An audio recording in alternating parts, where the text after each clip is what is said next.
Buenas noches, entonces vamos a realizar un ejercicio de torque o momento de una fuerza.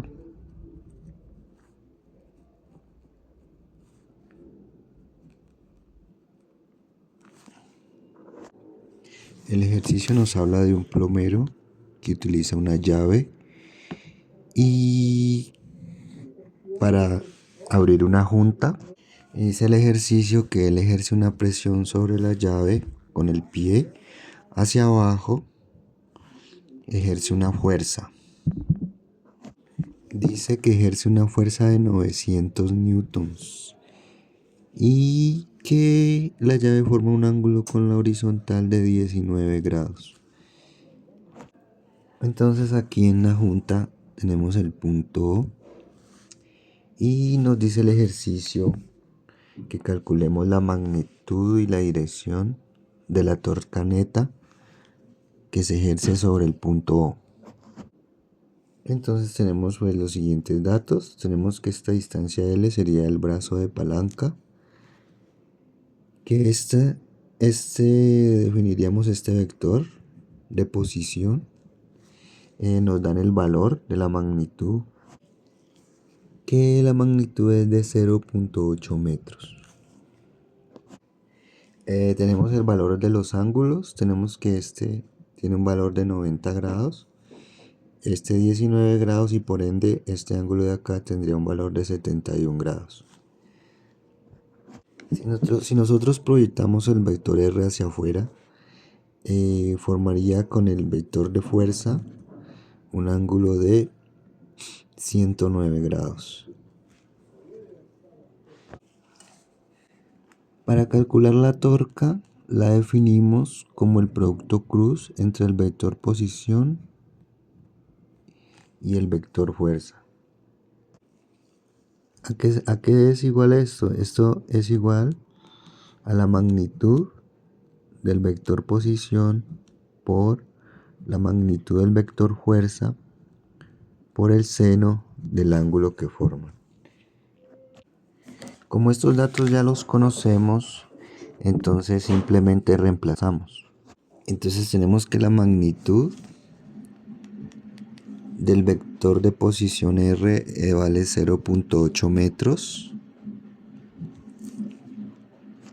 La magnitud de la fuerza es de 900 newtons. Y el ángulo que forman entre sí es de 109 grados. Entonces tenemos por acá 109 grados por el seno de 109 grados. Si realizamos los cálculos, esto da una torca aproximadamente de 680 newtons por metro. Y este sería el resultado de la torca neta. También podemos calcular la torca utilizando la definición de que la torca es igual a la magnitud de la fuerza por el brazo de palanca. Entonces aquí tendríamos el punto O, aquí tendríamos el brazo de palanca que es perpendicular a la fuerza neta. Y este brazo de palanca lo podemos calcular de este triángulo utilizando funciones trigonométricas. Utilizamos el seno. Entonces tenemos que el seno de 71 grados es igual a L, el brazo de palanca, sobre la hipotenusa, que es la magnitud del vector de posición R. Entonces despejamos L, tenemos que es igual a R por seno de 71 grados, y esto aproximadamente es 0,76 metros. Entonces reemplazamos en esta fórmula. Entonces tenemos que la torca es igual, la magnitud de F es de 900 newtons por 0,76 metros, que es el valor de L, el brazo de palanca, y esto nos da nuevamente una torca de 680 newtons por metro. Pues la idea es que estos ejercicios les sirvan para la evaluación final. Y ahora vamos a hacer un ejercicio de colisiones, de la conservación del momento lineal. El ejercicio nos dice que dos asteroides A y B chocan y después del choque cada uno se desplaza en una dirección diferente. El asteroide A se desplaza hacia arriba con un ángulo de 30 grados y el asteroide B hacia abajo con un ángulo de 45 grados. En un principio el asteroide B se encuentra en reposo y el asteroide A va con una velocidad inicial. El ejercicio nos pide calcular la rapidez de cada asteroide después del choque. Y también nos pide qué fracción de energía cinética del asteroide A se disipa durante el choque. Entonces aquí hablamos de la conservación del momento lineal. Y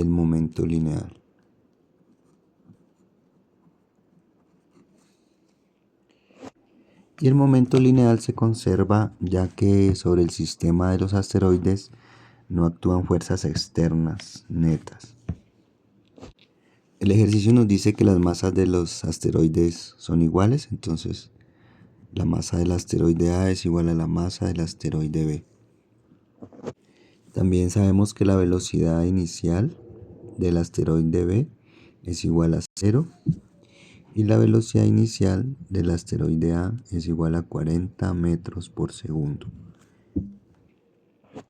Entonces necesitamos calcular la velocidad del asteroide A final y la velocidad del asteroide B final, es decir, la rapidez. Entonces aplicamos la conservación del momento en los dos ejes, el eje X y el eje Y. Entonces tenemos en el eje X que la masa A por la velocidad A inicial más la masa B por la velocidad B inicial es igual a la masa A por la velocidad B final por la velocidad A final más la masa B por la velocidad B final. Entonces tenemos que la masa A por la velocidad A inicial más esta masa B como la velocidad B inicial es 0, esto se cancela. Esto es igual a la masa A por la velocidad A final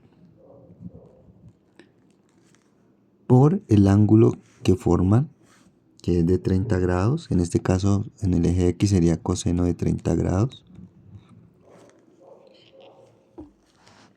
Más la masa B por la velocidad B final por coseno de 45 grados. Bueno, como sabemos, después del choque el asteroide se inclina hacia arriba a un ángulo de 30 grados y las componentes X y Y pues serían el coseno y el seno.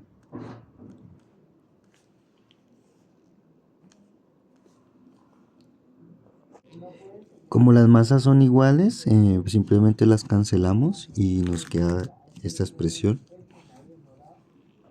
Entonces nos resulta esta ecuación de dos incógnitas y vamos a formular la ecuación en el eje Y.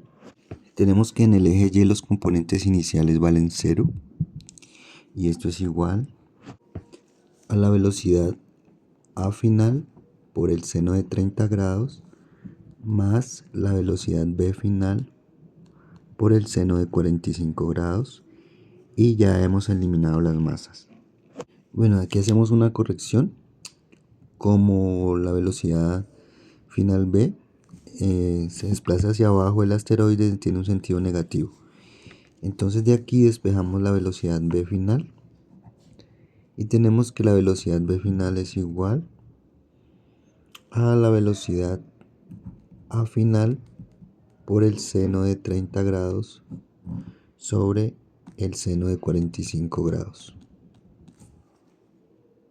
Entonces despejamos, reemplazamos en esta ecuación 1 la velocidad B final y tenemos entonces que 40 metros por segundo es igual a la velocidad A final por coseno de 30 grados más la velocidad B final, que es igual a la velocidad A final por coseno de 30 grados más el seno de 30 grados sobre seno de 45 grados. Que esto es igual a la velocidad A final por 0,7071 aproximadamente por el coseno de 45 grados. Bueno, la organizamos la ecuación y entonces nos da, bueno, esta aquí no va, solamente va esta, pues la repetí. Entonces tenemos que esto es igual a la velocidad A final por coseno de 30 grados más 0,7071 por coseno de 45 grados. Entonces así nos queda planteada la ecuación. Entonces efectuamos operaciones y tenemos que 40 metros por segundo es igual a la velocidad A final por 1.37, da este valor aproximadamente. Y de aquí finalmente despejamos la velocidad A final. Y esto nos da que la velocidad A final es igual a 40 sobre 1.37. Y esto da un valor aproximado de 29.3 metros por segundo. Entonces ya tenemos que la velocidad final tiene un valor de 29.3 metros por segundo. Entonces necesitamos calcular la velocidad B final y la sacamos de esta ecuación. Tenemos que la velocidad B final es igual a la velocidad A final por 0,7071 y reemplazamos, tenemos que la velocidad B final es igual a 29.3 metros por segundo por 0.7071 y esto nos da un valor aproximado de 20.7 metros por segundo. Ahora calculamos en el segundo punto la fracción de energía cinética del asteroide A. Este porcentaje, esta fracción de energía cinética, la calculamos mediante la fórmula de energía cinética inicial menos energía cinética final sobre energía cinética inicial. Y esto lo multiplicamos por 100. Y esto es igual a 1 menos la energía cinética final sobre la energía cinética inicial. Entonces calculamos esto. Tenemos que la energía cinética inicial es igual a 1/2 de la masa por la velocidad A inicial al cuadrado. Y la energía cinética final es igual a 1/2 de la masa por la velocidad A final al cuadrado más 1/2 de la masa por la velocidad B final al cuadrado. Entonces dividimos energía cinética final sobre energía cinética inicial. Observamos que este término de 1/2 de las masas están en todas. Lo podemos eliminar y nos queda que la velocidad A final al cuadrado más la velocidad B final al cuadrado sobre la velocidad A inicial al cuadrado. Entonces estos valores ya los conocemos. Entonces tenemos que la velocidad A final es de 29.3 al cuadrado. La velocidad B final es de 20.7 metros por segundo al cuadrado. Y la velocidad inicial es de 40 metros por segundo. Elevamos al cuadrado. Resolvemos y esto nos da aproximadamente 0.8. Ahora reemplazamos en esta fórmula. Entonces tenemos que 1 menos 0.8 es 0.2. Al multiplicar por 100 tenemos que esto nos da el 20%. Así que la fracción de energía cinética que se disipa durante el choque es del 20%.